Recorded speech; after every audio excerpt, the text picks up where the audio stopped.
Hello, welcome to the Heavily Altered Podcast, Gamers Edition, where you little gamey boys can come on in and listen to us game about our gamey games. That I didn't make it. I didn't mean to make it sound. I think that one's getting cut. No, I'm just kidding. That intro was so bad we have to cut it. That was bad. We'll just have to migrate to OnlyFans. That was not funny. At the end of the week. That was not funny. Man, on a scale of 1 to 10, of funniness, that'd be a 10 if 10 was the worst. Oh, really, Luke?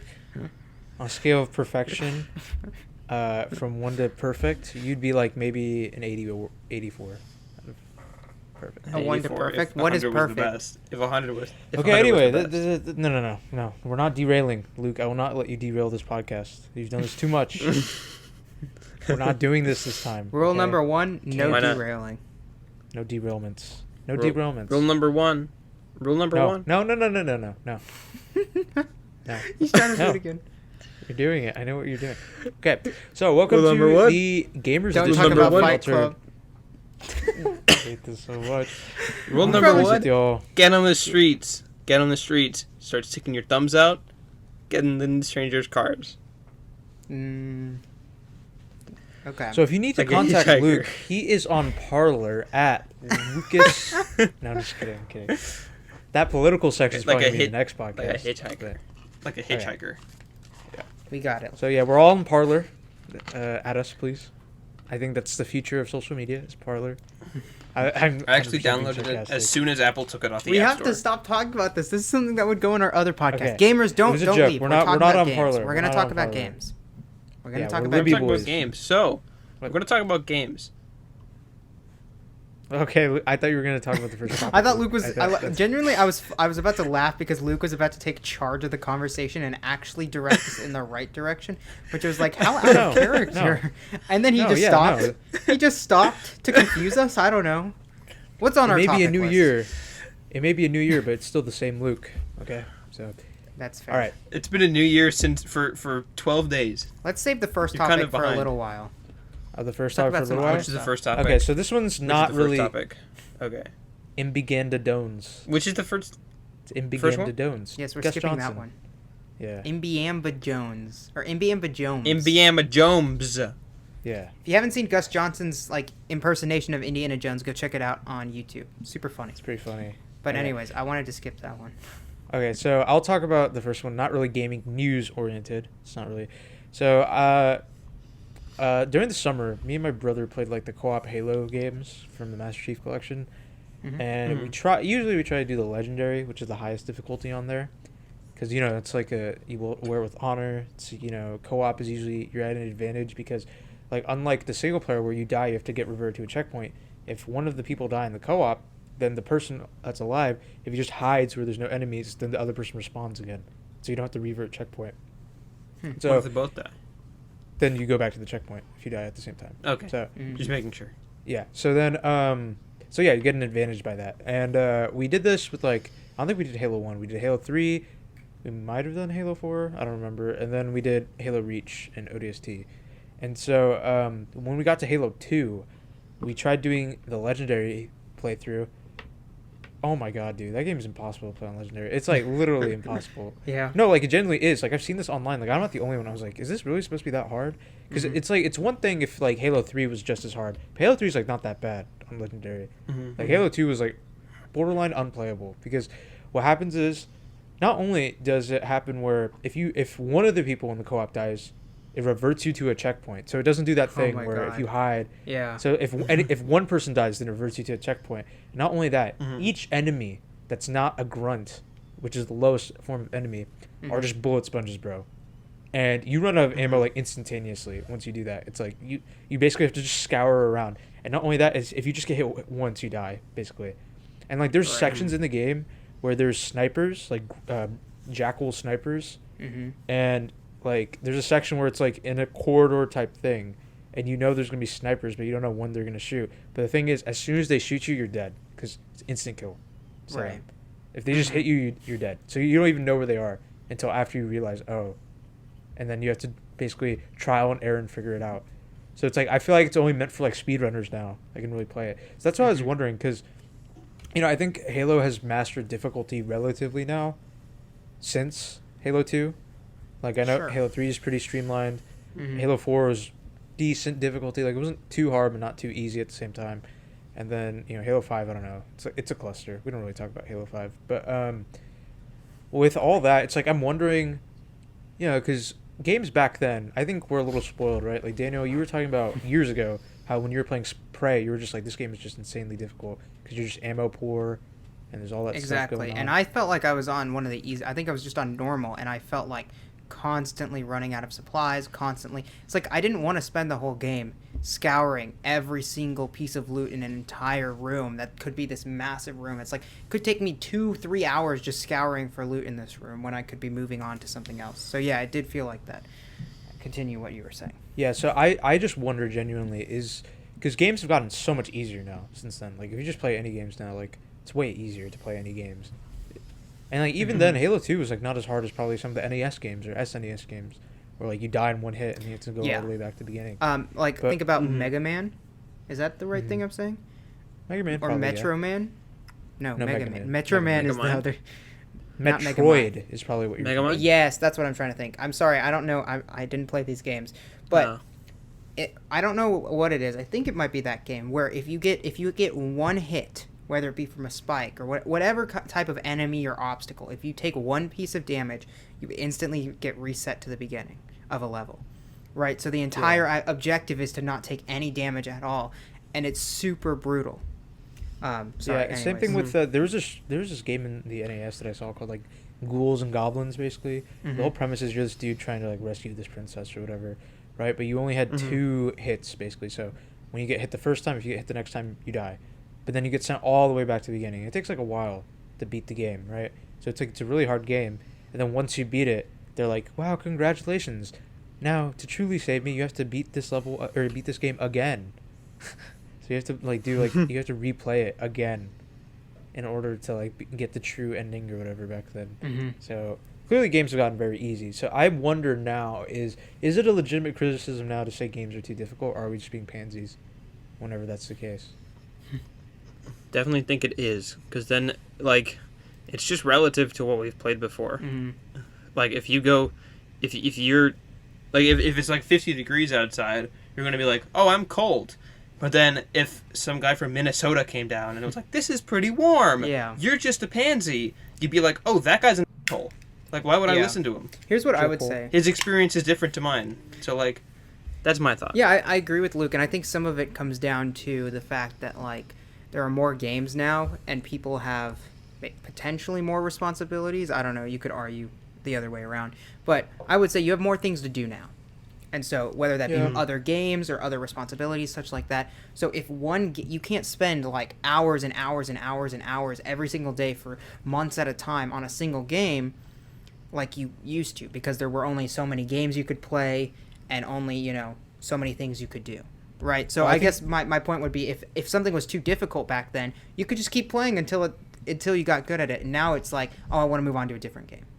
Right. Well, the thing is, it's different now. Is like, back then, it was the transition from the arcade to the home console, right? So, effectively, like, games were designed in the arcade to just take quarters away from you. Like, you'd have, like, that's a good point, too. I didn't think about that. And when you go inside, I mean, the game probably, if you're amazing at the game, you could probably finish it in 15 minutes, like an arcade game or something. Maybe 30 minutes, something like that, right?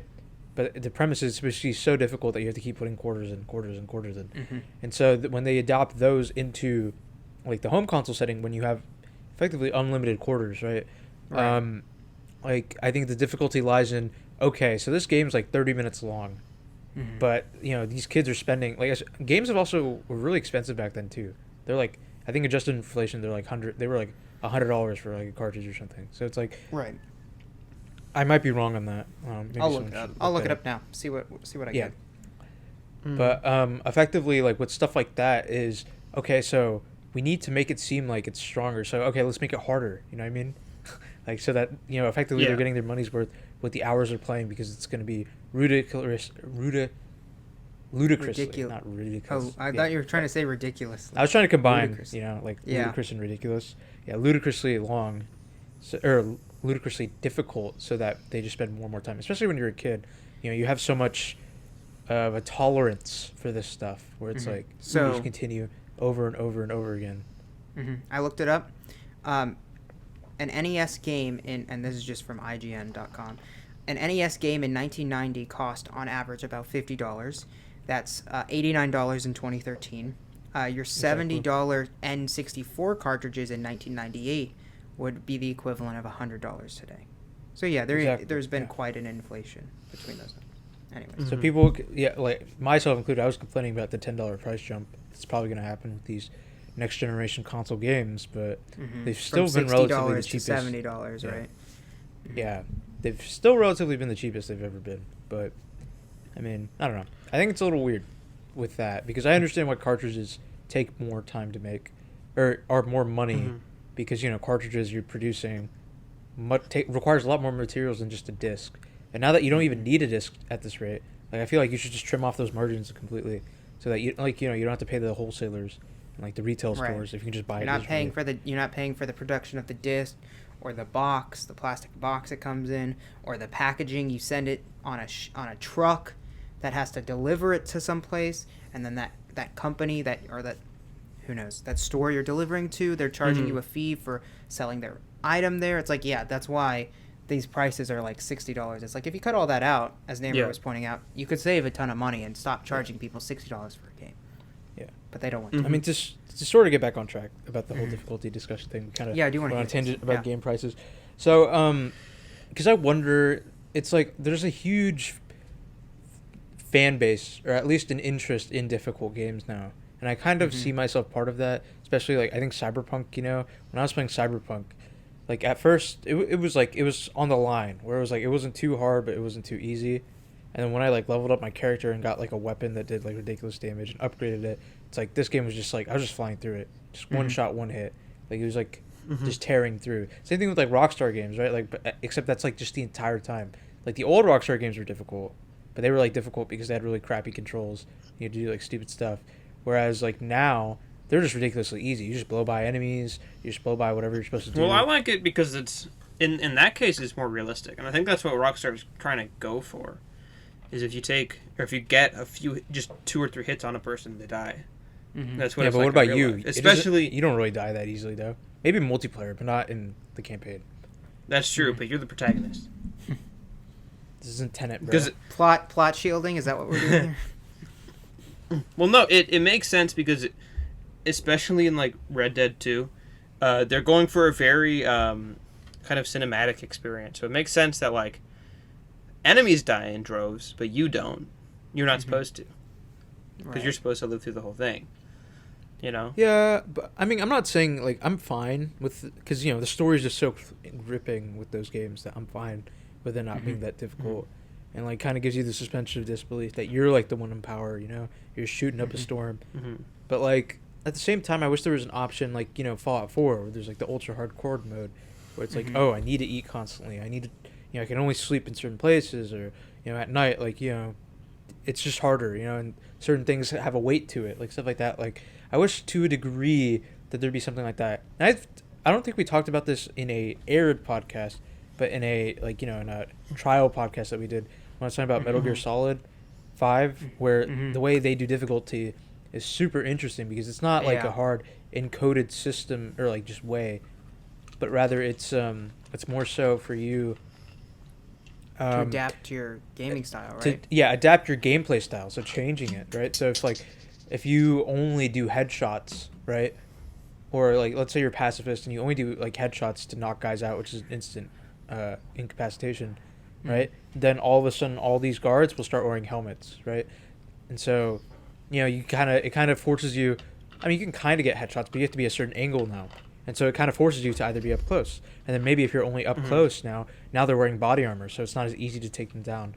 So you can only go from behind instead of just fighting them up in the center and stuff like that, right? So it's like, and then let's say you only go at night and you destroy lights, so it's really hard for them to see. Then they start wearing night vision goggles. So I think that's a really interesting and unique way of doing it. Yeah. I'm just curious, what to see with like Rockstar's future with their games.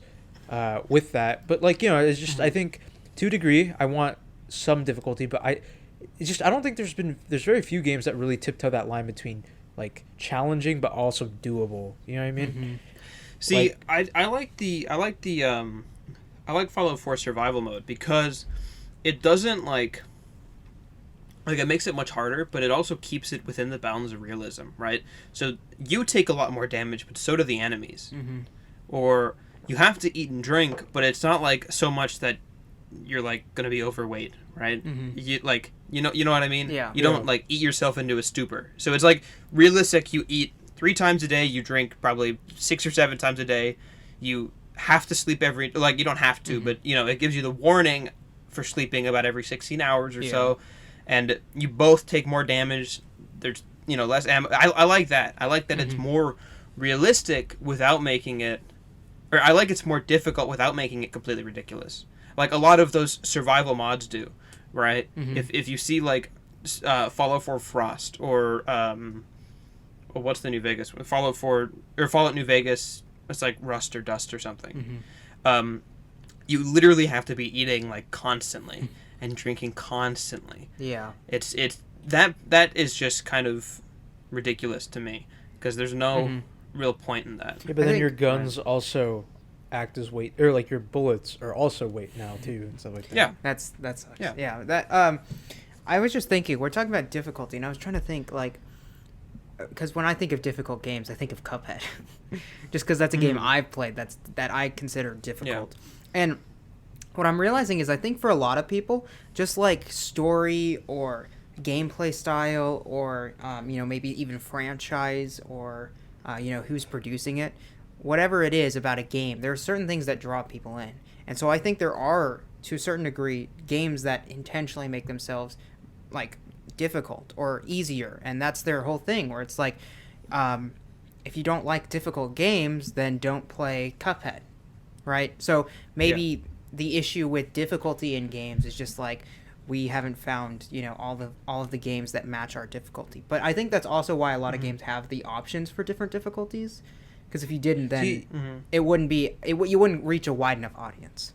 See, I'm opposed to that, Daniel, because I understand it's like if it's too hard, then just don't buy the game or whatever. But I think video games, with the trajectory they're going, it is in their best interest to make it more accessible, not less accessible. No, sure. Right? And I think, can I just clarify what I was saying? I'm not saying a game should just stick to like, one difficulty audience. People who like really hard games.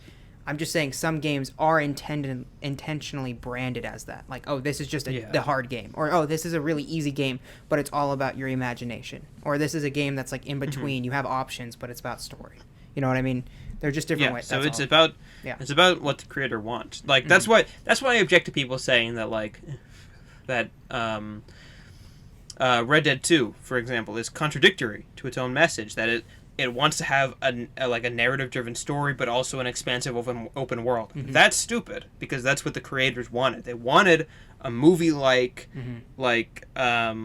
cinematic story, but they also wanted to have this open world where you can interact with everything. You don't need to choose one or the other. Right. You can have both. It's just what the creators wanted. See, I kind of disagree with you on this, Luke, and I'm going to try and keep it short because I know this could turn into an argument that will take like an hour really fast. So I'm just going to say my 2 cents about this, because I understand what you say. You're basically basing it off of the Nakey Jakey video where he talks about how angry he is with how simplistic the game design is when it comes to the campaign missions. But when you're in the open world, it's like it's this open world. You know what I mean? So it's like really hard. See, when it comes to that's not what I'm talking about.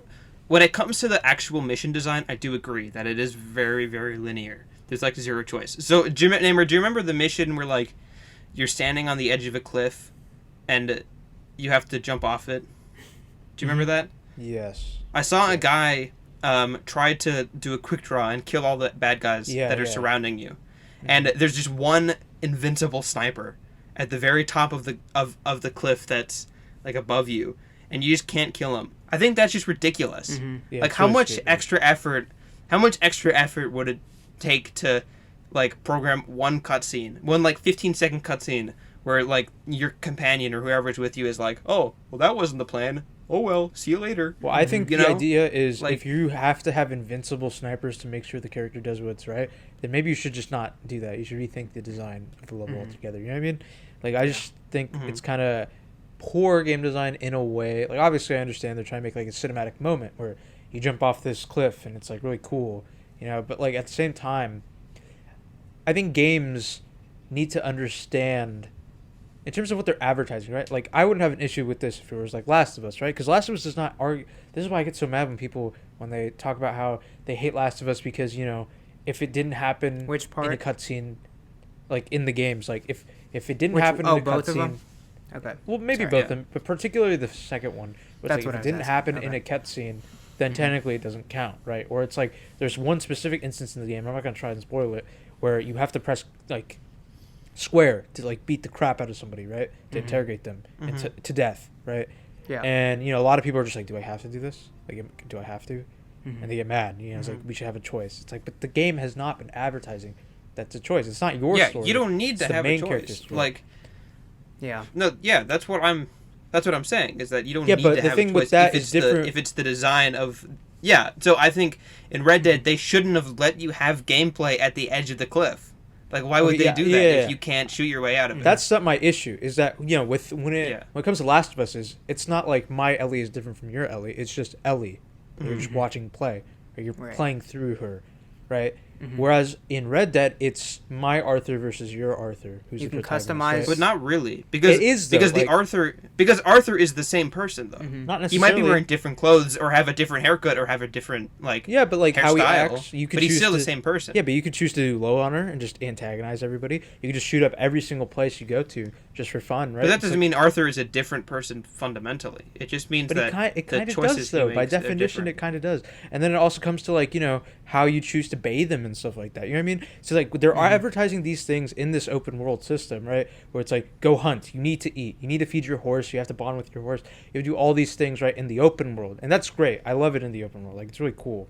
Like, I'm a dude that doesn't necessarily like survival mechanics in like normal games, right? If it advertises such like Minecraft, like, yeah, it's okay. But if it's like a story game, like effectively Red Dead With was, survival elements. Yeah. yeah, I'm like, I don't know how I feel about that. But I think Red Dead did it pretty decently, where I'm like, it's not tiring, but it's also kind of interesting, right? Because it forces you to go hunt to a degree, where it's like, go hunt and then, you know, go cook on your own, camp out. Like, that's pretty cool. But, you know, that's the issue I have, is that in Red Dead particularly, and again, we're going to end this conversation very soon, because this could take up the entire podcast if it needs to, effectively is, it's not the issue that the missions are linear to begin with. It's the issue that, you know, they're advertising in the open world that, you know, the rules are so open and diverse. You can do whatever you want. You know, you could just use these systems at play. You know, you could, you know, that video that went viral, right, of a dude who just, you know, rope ties a suffragist and puts her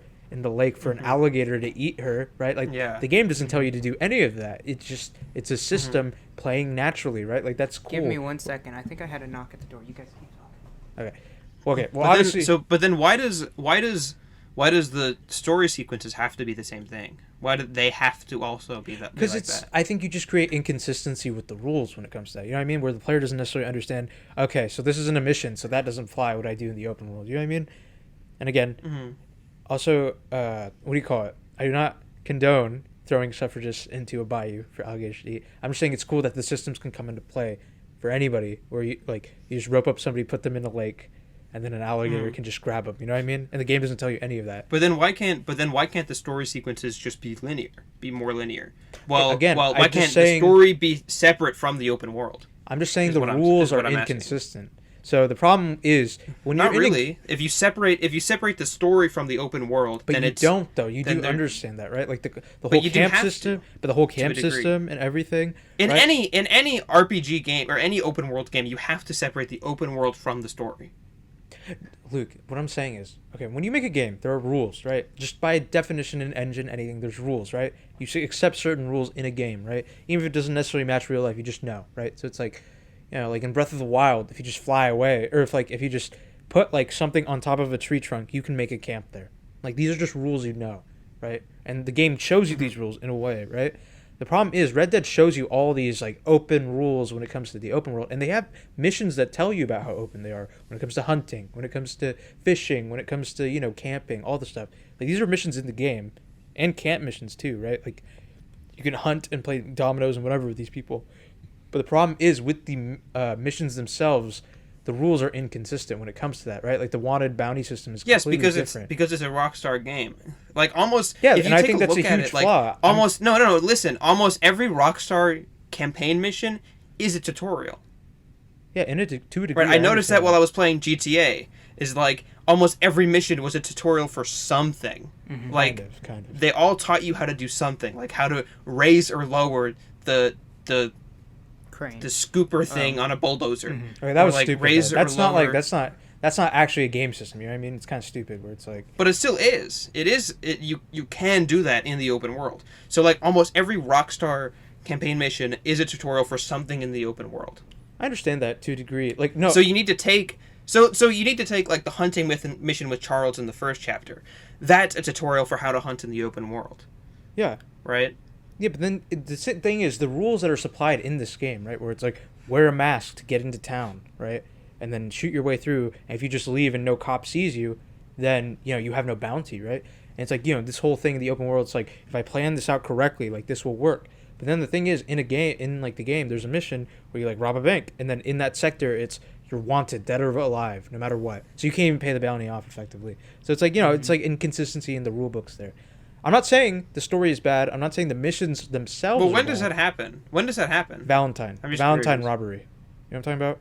Or even in Annisburg, Yeah. When Dutch does something. I'm not gonna spoil it. Dutch does something, and then all of a sudden you're wanted, dead or alive there now. It's near the end. Yeah, of the because game. but the thing is, they know that because Dutch didn't try to hide his identity during that. Like he like but then was why there is without it, a mask in the open. Why is it that when I do something wrong in the open world, I have a bounty with a number, right? Like I have to pay money to clear this bounty. Whereas when it comes to the story mode, it's wanted, dead or alive. You know what I mean? Just a little inconsistent with that. You know what I mean? It's just like, and same thing with like Blackwater. It's like you're not allowed to go in Blackwater as Arthur, which I understand the story version. Like the reason why you can't go makes sense, right? You had to escape from a really bad robbery gone wrong, right? And they're still looking for you. Like I understand that in the story aspect. I'm just saying in terms of a gameplay aspect, it's like it's kind of inconsistent with how everything works, right? Like because in some missions you commit a crime, police chase after you, get away, no bounty whatsoever. Then in some missions, but if you think about it, those are only the missions where you're not knowingly associated with the Vanderland gang. not Right, necessarily the missions though. that you're The talking robberies, about, the missions with robberies? no, because then they don't see your identity, so you just get away with it. So Yeah, but at the specific. end of Like when chapter- you very Namer, specific. that mission, that mission that you were talking about, Dutch is in the open without a mask. He says his name multiple times. but you don't have to wear a The mask mission- in the mission in Valentine Saint Denis. robbery. You don't have to wear a mask in the Valentine robbery that I was talking about, and you'll still have wanted, dead or alive. Because I did both. I've played it with a mask and without a mask on, and you get either way. That's what I'm saying, Luke. It's just like Well, that's because after a bank gets robbed, they're gonna be suspicious of people, Yes, of outsiders, but Luke, of guess people what? who don't live in the town. Luke, guess what? In chapter 4, What? when the mission in Saint Denis, where you're robbing the bank, okay, huge robbery. You're literally shooting everybody like across. I know what you're gonna say. You are wanted, dead and alive. No, but then you go to Afterward. But then After you go to that. Guarma, but then when you come back, it's like normal. You can just go back to Saint Denis. No, it's Saint not. Denis. No, you're still wanted, dead and alive. Oh, okay. For the I don't entire remember. rest of You the could be game, right. you're wanted, dead and alive. Okay, I am because I replayed it like 6 months ago. Yeah, I'm not at that You part guys of the are- game. I yet, think 'cause you I'm guys are replaying. getting very specific. I just want to share my thoughts real quick based on what I'm hearing. And Naimur is arguing that the rules are different between the missions and the open world, and it is often irritating for people. Luke is saying it doesn't matter, and it's not irritating to him. I'm saying it's he not a likes bad the thing. story. I'm saying it's not a bad thing. Yeah, I like the story Maybe too. maybe I'm not for saying it's you, a bad thing Luke, either. but I think for a I'm not lot saying of it's a bad people, Why thing would either. it be? because No, a but lot why of would people, it be Luke, it's irritating? I frustrating. don't- Because for a lot of people, it's frustrating. For you, I think you're like, oh, I love the story, and then when I'm outside the story, I can like explore the elements that I learned in those like missions or whatever. But for And a Luke, lot of I people, think- it's just frustrating when you can do something here and then you enter this mission, which basically looks the same because cinematic wise, I mean, other than different shot angles and stuff like that, the graphics are the same, right? It still looks fantastic. Also, They're like, why can't I do all these things now? Go ahead, man. and Luke, I think it's actually it's a great thing about Red Dead that for me and you, that we don't even notice these shortcomings till after the fact when someone else is talking about them, right? With how linear the mission design is, because we're just so engrossed in the story when we're playing. I think that's a really cool thing, right? Like I didn't notice the linearity. I didn't necessarily care about it because I was just so engrossed in the story that I was just doing everything, you know. I'm not really an imaginative gamer, you know. Like even in Minecraft, like where literally your imagination's the limit. Like I don't really Like I'm not really that great at like just using Mm-hmm. the open systems to it. Whereas I think there are some gamers that genuinely like they're very creative when it comes to the games, right? And it's like Legos to them, right? Like they just imagine stuff up and like in the game it's like, oh, it works, right? Like I think that's a very rare occurrence because I think I've just been used to this whole linearity in games for so long in my gaming career. Like I'm a pro gamer, no, but just like what I mean, where I've been playing games for so long, I know the nitty gritty. Like, oh, I have to follow this thing just cause, whatever. If it's artificial, oh, the set piece, right? Like theoretically, it will just cater towards me, and I'm not actually supposed to die in the set piece, but it kind of feels like I am because it's just set dressing. You know what I mean? So I think that's fine when it comes to just to put it back full circle. It's like that's cool and stuff like that. But I just think with Rockstar, it's weird how their open worlds are becoming even more open, yet their game worlds are becoming even more linear, or like their mission worlds are becoming even more linear. And so I think that creates a huge, and I think when combining that with like easy difficulty, it's just like if you're not, let's say Red Dead's an anomaly because the story is so good. Let's say the story's not that good, right? Like let's say GTA 6 becomes an absolute dud of a story, which is possible. Like we hold these people to a high standard, but if Cyberpunk has shown us anything, just because people deliver in their past games does not mean they will guarantee to deliver in their next games. You know what I mean? So it's like, who knows, right? Like, let's say GTA 6 is a complete dud, and the story's not fun, but the open world is, right? So it's like it's a little different. So I think with, when it comes but then to I would argue the same thing. If people were criticizing the game for the same thing, I would argue the same thing. I think is that I think it comes down to personal preference. I know it does, but why should the developers have to do this thing? So neither. When it comes to the I just want to point this out. Have to do this thing when if it comes it's to the personal story. preference, then you guys aren't going to agree with each other. Yeah. Just because Luke likes apples doesn't mean Naimur's going to like apples. This is like a liberal game design thing, right? Why should the developers have to do one thing, why should the developers have to do one thing in the story, and why should they have to do something in the open world? Like, why can't they just choose what to do in both? They can, but they will. I don't want them to do two of one people. thing. I want them to. Listen, Luke. I love Red Dead. You know that. I love Red Dead. You probably love it more, but I love it. That's not what I'm not saying listen, that you don't. Luke. Yeah, listen, Luke. I'm just saying, and I don't necessarily have a problem with their linearity in missions because the story was so good.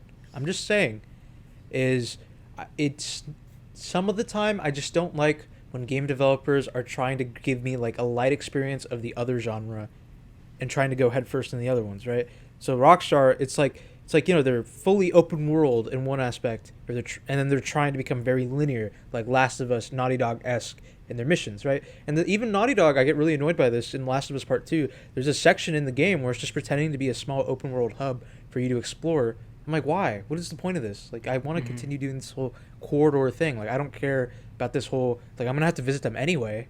Like, I understand, like, it's cool, I can go at any order I want, but like, I don't care. You're not, like, don't advertise this to me when, like, what game are you talking about specifically? Last of Us Part 2. Last of Us Part 2. Okay, that's There's a section, it's like at the beginning of Seattle, where you basically are given this area, and then you just can explore all over it at any moment. You're given a map, you just explore it. You go through each little like store building, see if you see any evidence or anything like that. And some of them have some cool tales, but it's like I just don't think that's a good game design mechanism when for the entire game you're advertising the opposite of agency and freedom of choice and all those things like that. But I'm saying, like, why can't sorry, Daniel, why can't the majority of the game be like that, but why can't pockets of it be open world, right? Because why should the game designers be constrained by exactly what they're advertising? They have to do this, Luke. He's just saying for a lot of people they would enjoy it one way versus the other.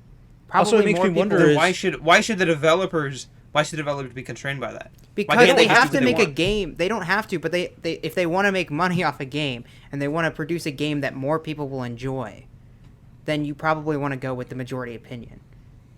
Not only that, it's just the idea is, to me in my head, it's wondering, so most of this game is very fun, it's great, it's wonderful to play, but this part's so because they tried something new with it. And it makes me wonder, what if they had just continued doing what they were doing in the other parts of the game, and they made, instead of a so big section, a really good small section, you know what I mean?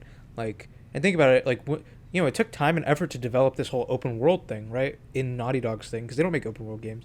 It's like an open world-esque small section where it's like, they're working this hard to make sure that the players, even though it's relatively open, they're still heading towards one direction and, teetering towards a certain area, like that clearly takes time and effort. And, the game was delayed like 2 or 3 times. It's like, at that same time, if you're spending this much time doing this stuff, it's like, it makes me wonder, is there even a need for this? You know what I mean? When you could just continue on the path you're doing, which is fine.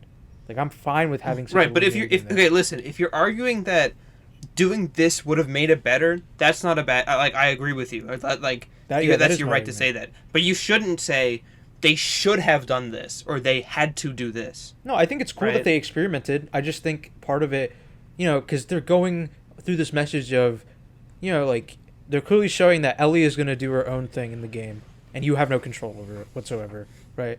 I mean, you have control. You're controlling her, but the story is being told the way they want it to be, not the way you want it to be, right? So it's like, if you're doing it this way, then I don't understand why there's a point in the game where you get to go at your pace. Does that make sense? Anyway, we've gone too long. Because it's just details. No, it's just details. It's not... The shape of the story will be the exact same every time. It's just the details inside of the shape. This is maybe. I don't know. Semantic, Agree to disagree. This is too semantic. You're a Nazi. Okay. Anyway, next Agree that I'm kidding. correct. I'm kidding. Anyway, Luke's a Nazi, you guys talked so I think about we can that agree on for, that one. I think, 27 minutes. So let's move on to anything else. Wait, no. I have a good transition, Daniel. I have a good transition. Ready? Okay. Okay, Luke's not a Nazi, by the way, but that's not my transition. So, I was talking about, That was your transition.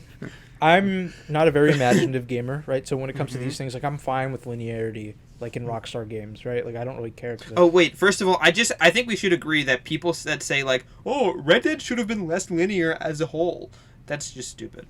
Or like, this game should have been... I think it could have been cool. More linear. I think it could have been cool. Dumb. Like, I just think that's stupid. I spent the entire summer playing Metal Gear Solid 5, and, it got a little repetitive for me, but that's not the game's fault. It's because I stuck to one style of playthrough. If I was much more creative and just, like, doing these bombastic ways... We're stopping talking about this, dude. We're moving on. It would be more fun to me. I don't know. We'll see. But you guys disagree on something, and you're just going to keep Let's create a consensus on difficulty. Is difficulty a valid criticism for a video game now? Cool. Difficulty, like, is that a valid criticism? It's too hard, it's too easy. So if it has multiple... Dark Souls is bad to you because it's too easy or too hard. Is that a valid criticism? Personal preference thing. If we're talking about, like, objectively speaking, no. I personally don't think it is. If you're talking about personally, like, subjectively speaking, I would say, oh, hey, I don't like this game because it's too difficult for me, and I like games that kind of... I don't have that much time to commit to games, so I want games that kind of, not hand me, give me a hand me. What do you call that out? A handout? A handout? Yeah, like, I think they should add...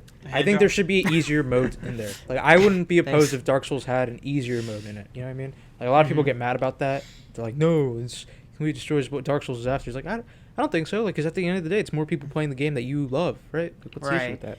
Because that's the thing, I just don't want to play that game. One of the only reasons I don't want to play that game is because I've just heard it's a huge time commitment. It's so difficult. It's like, well, then I don't want to play this game. But I've heard it's fascinating and stuff like that. Yeah. All right, Daniel, again, Luke, if you're talking about... Shut up. What? Shut up. We were getting into difficulty again. Yeah, we were trying to... we're trying to wrap this up so I can go to the next topic with my beautiful transition. But Luke, say your last thing. His next topic was not... I was going to say, like what Daniel said, I'm giving this game a 5 out of 10 because it was too easy. That's stupid. Whatever you're saying. I personally like this game because it's too easy for harder games. That's I don't think it should be a universal rating, but at the same time, I think, it's bad game design when it's too easy. Anyway, okay. Well, this could be a topic for a different day, or if we have time. Yeah, we could talk about difficulty a lot more. So we were just talking about, player freedom and, imagination to the story. And, I think the gamers that grew up on Legos and stuff like that, Nakey Jakey talks about this, where it's like your Lego things. And speaking of Legos, there were many games in the Lego universe. And one of them was like, Star Wars, Lego Star Wars. I love that game personally. I love that game as well. well. And there was also one called Lego Batman. And speaking of Batman, no, I'm just kidding. They had another one called Lego Indiana Jones. I was trying to fake out Daniel because he's so excited. I know you're trying to fake me out. So they have Lego Indiana Jones. This is a game that Daniel has loved so much. And today, I believe, right? So today, Tuesday, January 12th, right? Bethesda has announced to date the podcast. Why do we always date the podcast? Go ahead. Oh, it's the 13th? Guys, it's actually... No, it's the 12th. No, it's the 12th. It's 12th. You're right. Okay. So, Bethesda, makers of Skyrim and Fallout 4, and the best game, Fallout 76, they have announced that they're making. That's controversial for it's Luke. pretty fun, guys. Skip Fallout that. 76 Skip pretty that. fun. We're skipping that. We're skipping that comment. Move on. Okay, they're making a Indiana Jones game, and I think so. Well, obviously Daniel, he's gonna hijack this conversation. But for a sec, this will be mine. My curiosity is this gonna be an Xbox exclusive? Like, is this gonna be Xbox's That's what I'm curious about too, because now that Microsoft owns ZeniMax, / Bethesda. Yeah. Well, ZeniMax. For the people who Bethesda. don't know, Luke. Yeah, that's what I'm saying. ZeniMax owns Bethesda. Oh my god. Yeah, I know, but And Microsoft owns ZeniMax. yeah, but you don't have to be super pretentious about it. Like ZeniMax, now that Microsoft has For all you ZeniMax- gamers out there who don't know anything about ZeniMax, Microsoft owns them and they own Daniel, Bethesda. Luke, you could have saved like 20 seconds see- if you just said Microsoft owns Bethesda instead of ZeniMax. Yeah, Then we but you wouldn't be can't having this just say that conversation. Microsoft owns Oh my Bethesda god, we're gonna now. talk about games. Microsoft We're gonna talk also about owns. games. We're gonna talk about Okay, games. Microsoft whatever. also owns everything else that ZeniMax owns. They don't. But that's they not own relevant. Bethesda. That's like the only thing, really, and Arcane Studios. But that's it, right? Like that's really it. Which is Okay. co-developing the Indiana Jones game. Oh yeah, so Indiana Arcane Jones Studios game. is making it. Okay, anyway, Bethesda Game No, Studios. I actually don't know. It's definitely Bethesda and something else. But I don't know, but anyway, Bethesda has announced this, right? And so my curiosity is this Xbox's Uncharted, man?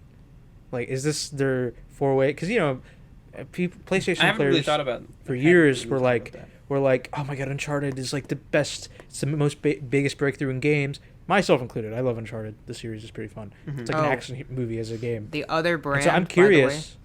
the other what's company, Lucasfilm Games. Oh yes, that's right. Because Lucasfilm. Because Oh, yeah. obviously made- Lucasfilm yeah. owns them. Okay, Yeah. continue. So I'm curious if this will be. An Oh, exclusive okay. to No, the so Xbox listen, and PC. it's Bethesda, Machine Games, and Lucasfilm Games. Okay. Okay, and Machine Games made Wolfenstein, so just for reference, Right. the new Yes. Wolfensteins, not the old ones. But yeah, so I'm. And I'm are those interested. are the Wolfenstein games Xbox exclusives or are they everything? No, they're everything. I mean, they were made like Is there years Or ago. such- sorry, Is are it they Xbox? are they exclusives? Is what I meant. No, they're not exclusives. Is I there mean, what? because they were made before Microsoft bought ZeniMax or Bethesda. No, I know, but I didn't. But Machine Games is separate, right? It's not owned by ZeniMax I think or they are. Bethesda. Pretty sure they are. Are they? Because No, whatever. Who cares? Because Man, Wolfenstein guys, was we're getting published into the by nitty- ZeniMax. That's what I'm saying. Wolfenstein What, was- Namer? Wolfenstein was published what by game? ZeniMax. So we're getting into the So nitty-gritty apparently, Machine details. Games also made Doom, the new Doom game. Oh yeah, the self-critical. ZeniMax owns Machine Games. Boom, done, confirmed. It's all Yeah, being this is produced what I by just ZeniMax. said, bro. I knew this. You guys didn't even have to look it up. Okay, I'm just curious. Will this be Microsoft's Uncharted? Mm-hmm. And I mean, it's pretty cool to have their Uncharted be the actual Uncharted. Because if you don't think Uncharted was based off of Indiana Jones, then you're a moron. I'm just sorry. Like, it's clearly Right. a clone Oh of yeah, Uncharted. no, that's but, like, obviously in yeah. a cool way. Well, obviously, Tomb Raider was a video game clone of Indiana Jones Mhm. for a female. Yeah, but indie- Uncharted is a video game clone of Tomb Raider. of Tomb Raider, which is a So, clone of I'm almost Indiana Jones, I'm almost which curious is a if clone I of won't- Star Wars. I'm almost curious if I won't Just enjoy kidding. the game because it is Tomb Raider-esque, Uncharted-esque. Because No, again, you I'm a probably very won't, bro. No, Okay. you will. No, see, that's what I kind of thought going into because I played Uncharted 2 at Naimur's house and like one night and had a sleepover one time yeah. pre-COVID. But Yeah, this is years that's ago. what I thought going into it. That's what I thought going into it because I you know me, I love like open world games and I was thinking like, oh, this game isn't really open world. It doesn't really give a whole lot of freedom and stuff. You're thinking, So I oh, was I'm going probably not into going it to thinking, like it. oh, yeah, but I loved it. yeah. It was great. Okay. It was Yeah, really I'm fun to excited. watch. Yeah. I don't really remember much about it, but it was really There was fun. some- and yeah, I it's really like enjoyed a- it. It's a B-list action movie as a video game, which makes it even better. Yeah. But Yeah. the story itself is a little over There's, the like- top, Yeah. hmm especially when it comes to the supernatural stuff, which I know Indiana Jones is probably the king of, right? So that in of itself is kind of eh. But Yeah. I don't, I'm hopeful, because Lucasfilm, again, they have like this Lucasfilm Game Studios. I don't know if it's like a specific studio or if it's just like a conglomerate or something. Like I'm curious to see what do they have any experience Well, I think in any isn't games? it I don't just know. it's just a rebranding of LucasArts, and LucasArts. Yeah, but what games have they And- made? and That's it- what I'm curious about. I think they made the old. Fallen Order, Jedi Fallen Order. No, that all was of that was the- Respawn. That was Respawn.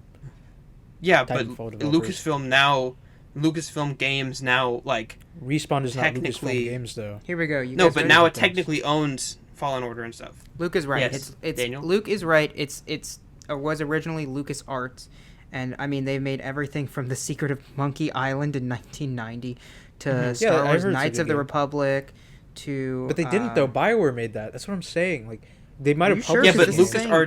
LucasArts like owns the game.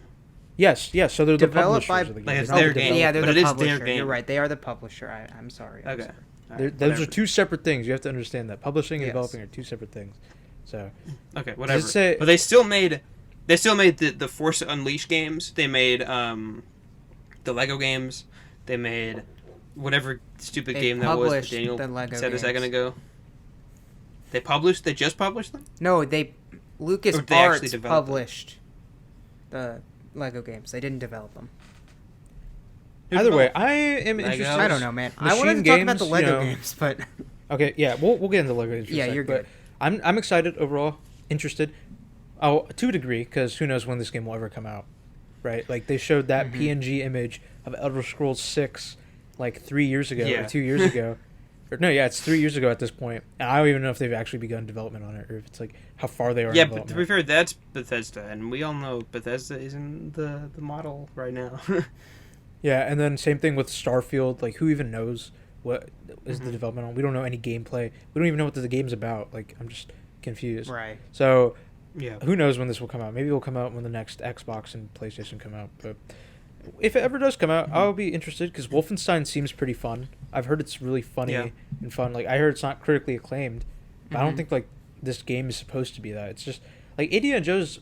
The thing about the movie, it came into the market. It was not meant to be this whole masterpiece cinema breakthrough. It was just a B-list Yeah. movie that people could enjoy. That's what Steven Spielberg and George Lucas wanted, right? Yeah. So that's why George Lucas wrote it and stuff like that. And then, that's what it took hold. It basically made a rise in B-list movies back then, and like kind of gave it to the action movies. And we've let Daniel too much in his cage, or left him in his cage for too long. Left He needs to me break in through and now talk about Lego. I'm Indiana just Jones. Why going to he's talk about excited Indiana for this. Jones in general. I'm just going to talk about Indiana Jones in general because, first of all, what you're saying about the movies is exactly correct. There are some of my favorite movies because the way they're designed is just to be entertaining. They're not trying to tell some, like, thematic message, this big overarching story. They're not a character piece. I mean, What do you could mean? argue they're a character This piece. belongs in a museum is like the biggest message of all time. They're not telling a thematic message. Sure, that is a message. that but they all should belong in a museum. These artifacts. so the message is archaeology should be respected. Honestly, I think big museum lobbied to make these movies. Just so Oh, that for people will sure. keep Yes, these for artifacts sure. in But museums. so Most definitely. going back to the Certainly. games. So the Lego games. I had a huge fascination, like Naimur was saying. I also played the Star Wars game, loved it. That's how I actually learned the plot to Star Wars. I don't think I had watched all the movies yet when I played the game, so I understood the plot from that perspective from the Lego games. But Lego Indiana Jones, I poured hours and hours and hours into the game, and what's sad is I don't really remember it because I have a bad memory and I want to go back and play it so that I can remember it. But I do just remember all of these levels. Like when I watch the movies, I can get flashes of like, oh, I remember doing this level in the game. And it's just because of that, I played it so much as a kid because I enjoyed it, because I was like, I did all the like side things you could do, like finding all the building blocks to these secret archaeological things in all the levels. Nerd. All of that stuff. You know, I poured hours into that game as a kid. I have an emotional attachment to Indiana Jones. Like I love the movies, I love the old the old Lego Indiana Jones game, and now I'm so pumped for this game just because of that. Like I don't know. I'm enthralled with Indiana Jones because I also, if I ever make a movie, a little off topic, I want it to be in that direction. Because it's like you're Just not trying campy, too and hard fun. to exactly. It's just fun. It's all practical effects. It's all kind of like just kind of like a movie about a hero. That's all it is. It's just, yeah, I don't know. That's why I like Indiana Jones, and I hope the game is like that, where it's just a fun game. It's not trying to do too much. See, It's not trying to be groundbreaking. That's what, Yeah, go ahead. that's what I wish more people thought about when critiquing things. Like, not everything needs to be groundbreaking. Yeah. Some things are just made for entertainment, not for, like... It's like the Call of Duty games. People criticize the Call of Duty games for being, like, the same thing every year. But then, like, when you think about it, they're not supposed to be different. Yeah. Like, they're Yeah, meant to be but- comfortable, comfortable it's and a fun. little different, bro. It's because the campaign. Sometimes they're not fun. No, but That's the campaigns fair. are just so shoot in, strung together messes, and they're just like, hey, you're not here because for they're that, not made really. for the campaigns. Yeah, they're not, exactly. Naimur, They don't need to be there for that. I don't know if They you need know to play this. the multiplayer. I'm pretty sure no one buys Call of Duty for the campaigns anymore. They buy it for. Well, I've never bought a Call of Duty. I've only gotten them gifted to me because I've never. Okay, really seen sure, them. but I think you know what I mean. I have heard the newest one, the newest one and the last one were okay campaigns. Mm-hmm. Yeah, but At Black least Ops okay. 4 literally didn't even come with a campaign. It was just multiplayer. So it was like, I don't know, because I like. And what's so bad campaigns. about that? What's so bad about that? Yeah. You don't need to have a Because campaign. some of the At campaigns least are now, good. at least that you know that. Naimur doesn't that want you people don't have to to buy enjoy a them. game. All I'm saying is they included Kevin Spacey in a campaign, and look where it turned out. So didn't go well. But so I'm wasn't he just the bad guy? He was the bad guy. So maybe it was was the bad foreshadowing something. Who knows? Yeah. Who knows? He's They the knew. bad guy in everything he's in, guys. It's not No, or he's maybe not. it was. Not Maybe it was always. all foreshadowing everything. Baby Name Driver? one thing. Baby Driver. He was wasn't Baby potentially. Driver? He was somewhat a bad guy. Remember? Yeah, but then he ended up being a good guy, kind of. 'cause he let them Barely, go away. dude. Didn't he threaten his girlfriend? Yeah, like. Oh, at but first, in the then he end, let them okay, run. no spoilers, no Okay, but spoilers. yeah. But yeah, in the end, I remember what happened. You never seen like American whatever that was movie called? American Beauty. Psycho? You never seen No. American Beauty? I was thinking American Sniper. Luke was thinking He's American not a Psycho. bad guy in that. Is that what you He's said? just a. Okay. No, not the same thing at all. Yeah, I know. It's the Yeah. cursed trilogy: American Beauty, American Psycho, and American Sniper. They're all related somehow. You just have to figure it out. Yeah, it's the word American. That's it. We're talking about TVs and That's movies. it. We gotta move on. Yeah. Anyway, Something well, else. I'm curious. So the movie, the Indiana Jones Untitled Fifth film, is supposed to come out in 2022. So I'm curious: what is their goal here? Are they supposed to make it like a tie-in, where it'll come out around Right. the same time, or are they gonna just wait afterwards? Because the same thing with that Harry Potter Mhm. game, right? That open world Harry Potter game that was announced by Warner Brothers. Well, I'm It looks excited for cool. that. I'm It excited looks for cool. that. Indiana Jones and the Bond game. I'm excited for the Bond Mhm. game really We'll a talk lot about it because in a that's supposed to be second. the first. Okay, well, fine. I was going to No. talk about that was supposed to be the transition, but whatever. Whatever. Well, one we have- time. hold on. The Hold one on. time Let I me try to look at lead the time. conversation. The one time I try to lead the conversation, go- I we get can go, like- interrupted by none other than give us Daniel. like 2 minutes. Give us 2 minutes on this one. We're about to wrap up. Yeah, we could also do like an hour and 10. We can do an hour and 10 minutes if need be. Sure. If we didn't get to the topics we want to get to. Um, But yeah, Namer, you were talking about how, like, what are they going to do? Because the movie is supposed to release. I'm just kind of, on a Yeah. quick side rant, I don't know how I'm going to feel about the movie because the fourth movie, originally I enjoyed it because I was like, oh yeah, it's just a fun story. But looking back, it takes all of the good things about Indiana Jones, entirely practical effects, just, anyways, I could go on a number of things. I'm not going to name them off right now, but like mainly just the fact that it was practical effects and raw footage. It was just supposed to be like this fun hero movie, right? They took that and destroyed it. So I'm kind of like upset right now, and it's like I don't know if the franchise can bring that back. I hope they Okay, can. But Daniel, you do realize that movie came out in Yeah. 2008. This one's coming out in 2022. No, I know, I feel and like I they've know had it's been a time. while. Sure, Yes. and I know. That's why I'm saying I'm not saying I have Was no it hope really- for this movie. Was it really 2008 that movie came out? Yeah, so 2021. That's Jesus 13 Christ. years. My biggest complaint about that 2022. movie is that the entire movie is CGI, which is completely against it, Indiana though? Jones. Yes. Okay, I'm exaggerating, obviously, Luke, but you know what I Okay. mean. No, they actually But why they should- filmed the alien people in that movie. They found them in a different planet. Oh, they found them. I don't Namer, know. Daniel, I'm just curious. Why is that against Indiana Jones? because every 'Cause it's single just- it's thing. meant Why does for that go practical- against? Because it's themed after this like 19. I don't know what the era is, so I'm gonna mess it up. But like 1990s just action films where it's just some guy and he's punching things and there's explosions. But back then they didn't have like high quality CGI, so they didn't use CGI, right? So everything looks Yeah, real but then because why? they had So to why film it. should upgrading the technology? Why should upgrading the technology Because- make it going against the whole theme of the entire thing? Because what made it entertaining is how real it looked, and when you CGI it, you can tell everything is fake. First of all, the camera has a completely different consistency, right? You can do all these crazy like shots and stuff like that. When in the original, there weren't that many crazy shots. It was just like static shots of like fight scenes, right? Maybe a few moving shots. And now it's all these like shaky camera footage and stuff like that, which is a completely different like how do I word this? Different like style, like tone, I guess, than what the originals were, which is just watching some action scenes. Now it feels like you're like they're trying to like put you into the action and blah blah blah. It's like I don't know. It's different than what it used to be. Does that make sense? It's different from what it used to be, but it's not. But it doesn't. It's different go in a bad against way. the It's different in a entire bad way. It kind of does go against the style. Can you really say something that's different in a bad way? Yes, you can. Yes, 100%, Luke. Yes, you can. I don't know why. Luke is just disagreeing for the sake of disagreeing. All right, imagine if Game of Thrones. Imagine if Game of Thrones all of a sudden was just like, yeah. So like the swords, nah. We're just gonna use magic. The magic that they say is like not necessarily real, but it's not necessarily not real either. We're just gonna use that's not only what Daniel magic. is saying. Daniel is saying like, what if we took Game of Thrones, but changed the type of camera filmed? Yeah, imagine if Game of Thrones was filmed like Avengers, where everything was green screen. They were all in these like little like suits with like things on them. You know what I mean? It's like it would be a little lost. Yeah, motion capture suits. Like that'd be a little eh. You know what I mean? Like it would honestly, ruin if it was style. good though, you wouldn't be able to tell the difference. Like, well, can you guess tell what? that It Iron probably Man wouldn't suit be in good. Avengers Endgame? Yeah, can you tell if that Iron Man suit in Avengers Endgame isn't real? Maybe if it was real, he'd still be alive. They alive. don't have billions of dollars to pour that? into this, okay? Yeah, this is completely off topic. Maybe if it was real, Tony Stark would still be alive today. Maybe if the CGI felt more real. Or no, maybe if there wasn't but there were CGI. some sequences, bro, in Civil War that looked just awful because you could tell they're made in a green screen. Yeah. It looked just terrible, bro. When?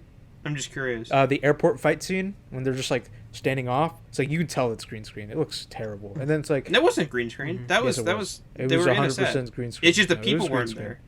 No, it was Was green it? screen. Whatever. Same thing with I don't what do think you it was call that it? bad. Same thing with and Far From Home when like Tony Stark's like if you're nothing without the suit then you shouldn't have it or something, right? Like you remember that scene? Like that you could tell was clearly green screen too. It's like if you just look at the background, it's like clear because it's like they're like overcompensating where they're like lighting. sitting. Yeah, they're sitting on, or they're like standing on the ledge or something, and you have this like background that's slightly blurry. You can just tell it's like it just looks like they're standing in a room that they just CGI'd the background into. Yeah. Okay. Anyway, I digress. Okay. Speaking of crappy movies, 007's getting a video game. 007. So, well, some people like those movies. If only 007 I like could Spectre do a what lot. Indiana. I did too, I like Spectre a lot. and people hate it. But again, it's one of those movies where I don't set a high bar because I'm there to just enjoy a movie. Yeah. It's like Star Wars for me. I thought, Some people do the same thing for Star Wars where they like, oh well, the fight choreography, blah blah blah. It's like in the moment I wasn't thinking. I swear to about God, no. See, nobody hates. This is the most overused quote when it comes to talking about Star Wars. Nobody hates Star Wars more than Star Wars fans. that. Yeah, I think 100%. that's a fact. I don't know. Just a You're fact. just supposed to enjoy them, and that's what I think about about they're not 007. supposed to be like masterpieces. Some of them are masterpieces, and that's a fact. But not all of them need to be. Right. They're supposed to just be entertainment. Yeah. Hey, And Luke, that's here's a hot take. No, Here's a you're hot wrong. take. All of them are bad. Anyway, okay. So Naimur just triggered our entire audience. They're all gone. I'm just saying Even though they weren't Spectre. here. All 6 of them. Spectre was pretty good. Maybe it's because I really liked the opening scene with like the one take. I thought that was really cool. Like in the Dia de los Muertos the one festival. it was in like Mexico City, right? Yeah. Yeah, in the Dia de los Muertos festival. I thought that was really cool. That was a really cool opening scene. Mm-hmm. And then, yeah, like for I sure. looked at that scene on YouTube and it's like, oh man, the only good scene in this Also, movie. I was like, are yeah, we maybe. I not don't gonna know. talk about the villain, dude. I love his actor so much. Oh yeah. Dave I forget his Bautista name. played pretty well in there too. He was pretty good in there Yeah. too. Mm-hmm. I think people were just kind of let down with how great Skyfall was because Skyfall was like amazing. I haven't seen it Skyfall in a was long time. fantastic. Yeah. But Yeah. Yeah. yeah, I would like to see it again. I was gonna say I'm excited because it's the first ever Bond origin story, Oh yeah, Naimur, did you guess. hear and about some hardcore Bond fans are probably like, "Oh, James Bond shouldn't have an origin story because shut up." Well, didn't they kind of touch that in It's not canon. Skyfall? Where like M Yeah, they did. Agent or like They M, just talked about where he's from and that he has Yeah. a brother, or had a brother, but that's really it. They don't talk about how he became a secret agent or how like he got all Idea. his special things. idea. that? Naimur's gonna pitch His 007 dad was to a us. scientist, a disgraced nuclear physicist. See, it's ambiguous because maybe he's Doc Brown from Back to the Future. You don't know, but let's say he is. What is this His dad's a connect- okay, disgraced fine, whatever. nuclear physicist. Okay, and Yeah. his original name was James Brown. Okay, and then what happens is his dad is trying to bond these chemicals together, and then he dies, and to commemorate his dad, he names himself James Bond. Changed his name to James Bond. That's so stupid. And cut credits, Marvel. That's the whole, dude. That's the whole thing. You see his, you meet his dad. He just combines two atoms, dies, and then it's like the name's Bond, James Bond. Roll credits. That's the whole game. That's it. What do you call it? Whoever owns James Bond, give me billions, please. Give me billions. I know he just wrote your game. Give me all the for money. you. Yeah. Do you think they're announcing it way too I would early? say.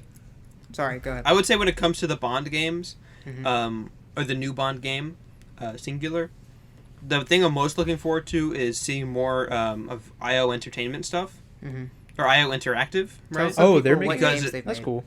Hitman. Yeah, they're making it because they made all the new Hitman games, and they've so far knocked it out of the park on all those games. Yeah, but I hate So their strategy I'm looking with forward to how that. the games work. I absolutely hate that strategy. Why?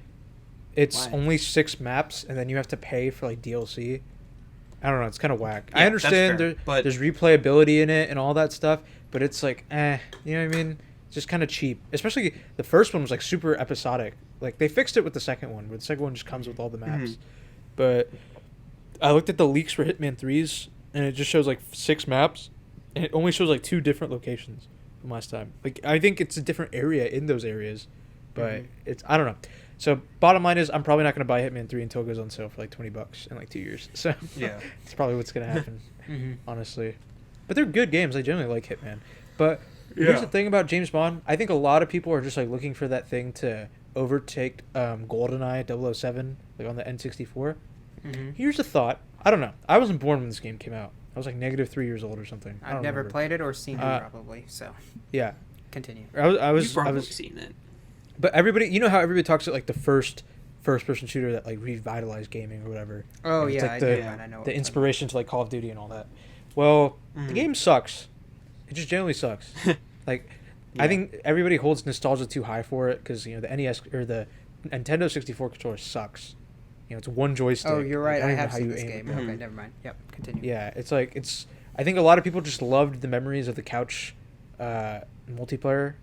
Where they were just playing against each other. They probably played for hours at a time.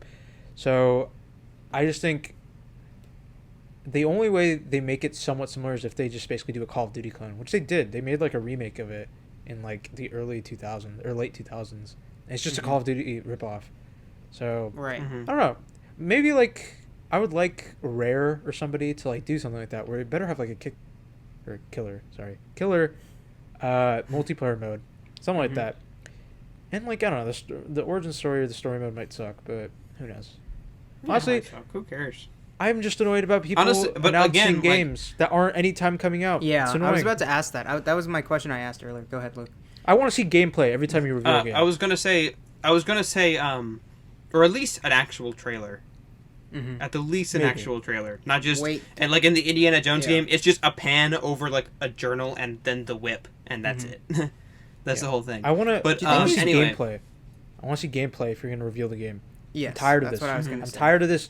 If I see E3 this year and I just keep seeing like Horizon Forbidden West and another trailer, if it's just title screens, title screen. Not even title screen, just this whole like narration. They're showing like this like fauna and like these things. And you're like, what could it be? And it's like, oh, it's this game. It's like, woo. No, bro. I want to see gameplay. But why? I'm so tired of seeing the CG renderings. Why are trailers bad though? Like, why are just cinematic trailers? Because they don't do anything, bro. What am I supposed to know? The idea don't of tell a you trailer anything. is, what hype. is the game gonna look like? They I don't know just I don't know what Suicide like Squad. if you look at the Assassin's Creed games, like yeah, pinnacle of gaming right biggest, there. Yes, continue. Their biggest contribution to gaming in the past, like how 13 years they've been around, is their cinematic trailers. Sure, but you could say that wasn't a contribution. It was a negative contribution. And guess what? Every single game they made was perfect. I'm saying that. So they were clearly doing it right. So that's all I'm saying. I'm saying the cinematic trailers, like it's a masterpiece. How well have they built hype? Is what I'm masterpieces. saying. Like, look at how well they've built hype for the games. Yes, because every time I see a Assassin's Creed trailer, I'm like, yes, another one, finally. I'm I'm just saying, like, you're the only one that likes. Naimur. I'm also kind of being a it jerk. as more I understand. You like it. It's cool. Whatever. I'm looking at as more of a liberal approach, like liberal as the adjective, not the political party. Bro. A liberal approach to it. Like I think they can do whatever the hell they want.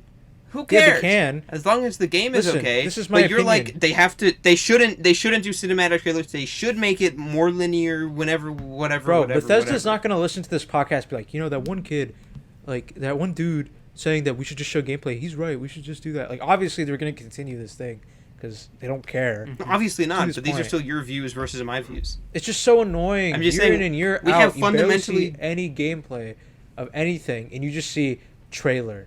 Ooh, Look, you know what? You know what's it's interesting? This game. I think this is a good way to hype a game up. Release gameplay footage and tell us the game is coming out in 6 months. Boom.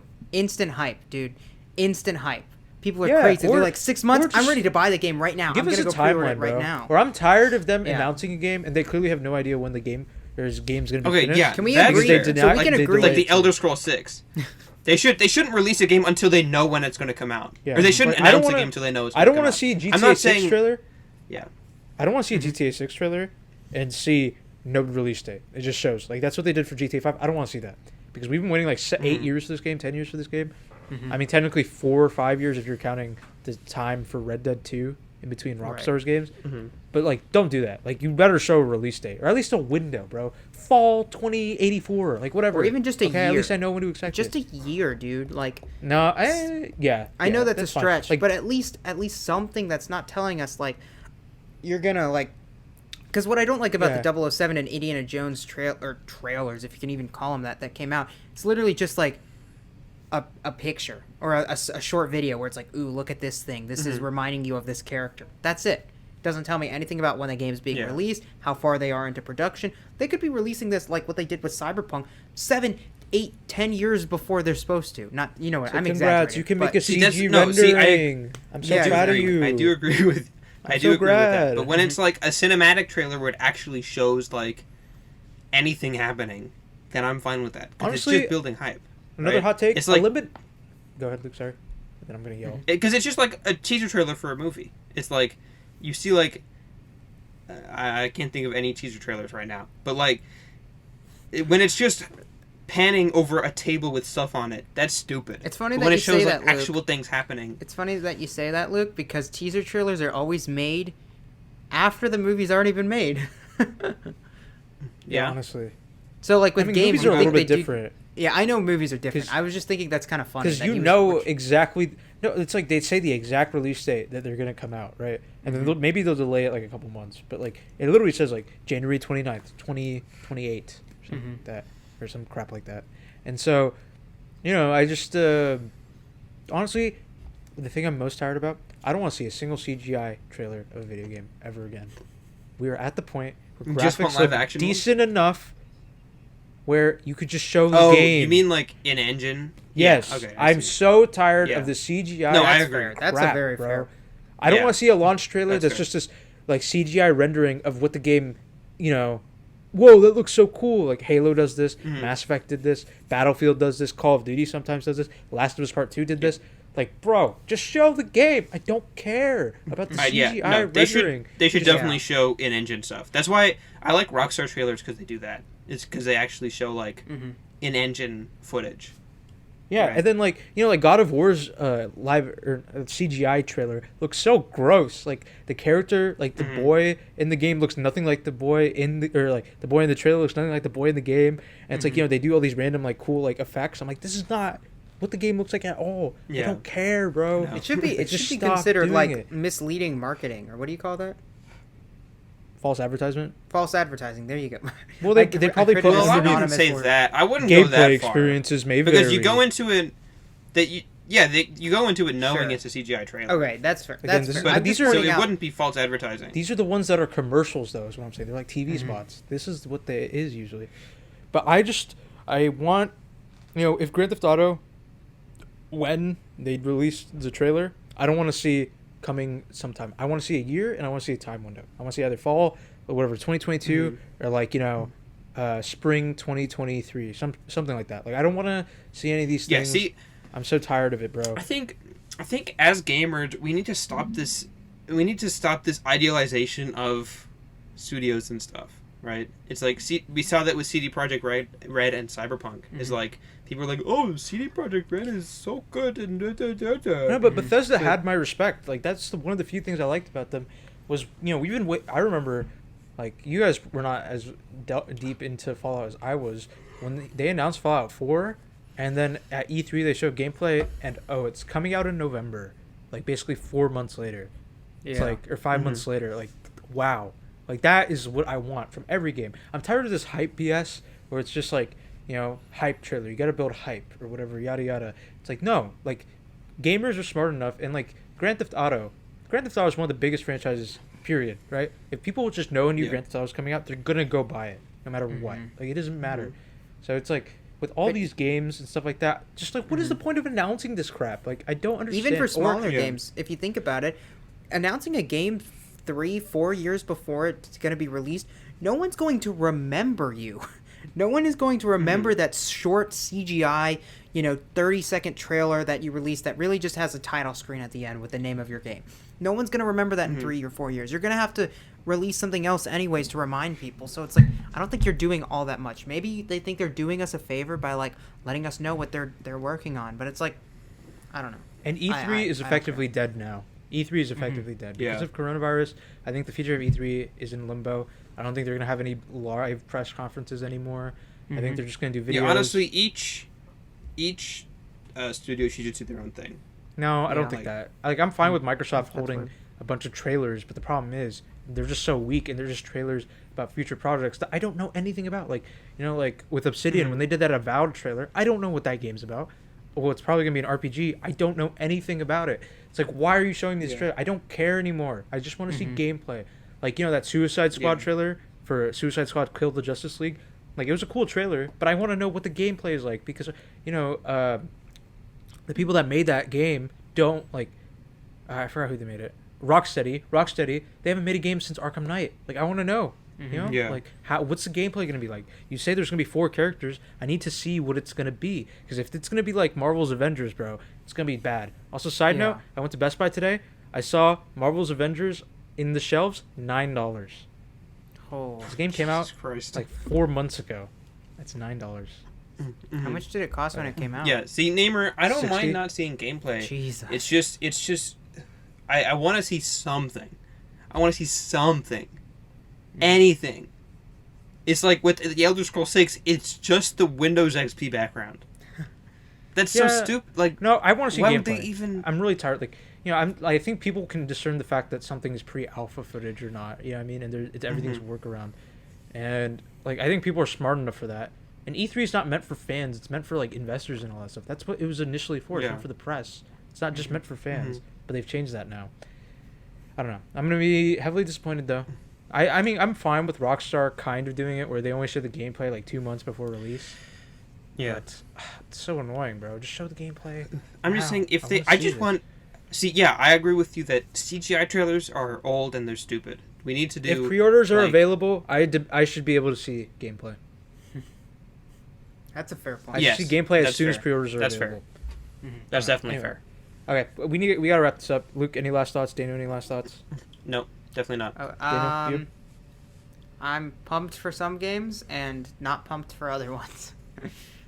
Honestly, I'm pumped for all games. Okay, I love games. I love all games matter. Luke is pumped full of games, dude. All games He's pumped full of games. No, but no. Oh no! Did you hear what he said? Luke wants to pump himself into games. Wow, that's sus. Anyway, yeah, I'm excited for every game under the sun. I just love video games. I love video games. Through my pride and joy, I've made every single one of them. But I need to start enjoying indie games more. I want to say real quick. See, even bad games I'm excited for because they teach the industry a lesson. Onwards. Okay. I have one last thing I thought of just because you brought it up. Luke's talking about how he's enjoying all games. I just wanted to say real quick that this podcast and also just you guys are teaching me to enjoy all games, because I probably wouldn't have bought Cyberpunk if you guys weren't like, get it. You need to get it. You You'll definitely enjoy wouldn't it. have You'll bought get it. Red Dead if we hadn't told you to get it for 4 years in a row, yeah. or 3 years in a row. Well, you also told me You know what's it's funny? on It's 2 sale years, for 2 blah or blah 3 years. blah, and I was like, okay, if it's on You know what's sale. funny though, Daniel? We were gonna buy you Red Dead, and then you just bought it yourself. Well, Naimur told me No, it was I on sale. I told Luke not to say anything, because if he bought it for himself, then I could have saved myself a quick buck. You know what I'm saying? It was a gamer's but- move. Okay, well that's Economical fair. choice. We were gonna That's buy it fair. for you, like you bought me GTA. Well, thank you for that. if he was gonna The buy it- sentiment is still there. The sentiment is still there. If he no, because Yeah. Daniel, I know you're so lazy. If you were just not gonna buy it, we were gonna buy it for you. But Sure, I wasn't but gonna buy it you told until me- I knew you were See, gonna. You told me it was buy on sale. You told me it was on sale, and I had to buy it. I was like, I've been meaning to play this game. Yeah, They you keep had to telling me buy it. We were play just it. afraid. We were just afraid you would not buy it in time yet, because you were busy. So it's like, Because you were. should we just buy Anyways. it for him? Should Luke just break into his house, log into his Xbox, and pay for it with his credit card? Like, That's should we what do? we were gonna do, Namer. Oh, you're just gonna Or download Daniel, it on we were my just Xbox. gonna download it. Yeah. Yeah. That's funny. Well, thank you I guys don't know, for listening. I'll buy you a nice indie game, Among Us 2. How about that, Daniel? Among Us 2 for you. Thanks. Among Can't Us wait 2. for the sequel. Do we- All right, Alright. guys. Well, thanks that for it? listening. Sorry Is it- the ending was. Join us on our chaotic. Twitch stream. We're gonna be playing No. with Donald Trump and AOC, Among Us 2. Among on Us Friday. 2. We will Yeah. bring the country together using Among Us. Yeah. All right. Bye, guys. Among Us. Okay. Bye, Good guys. night. Bye.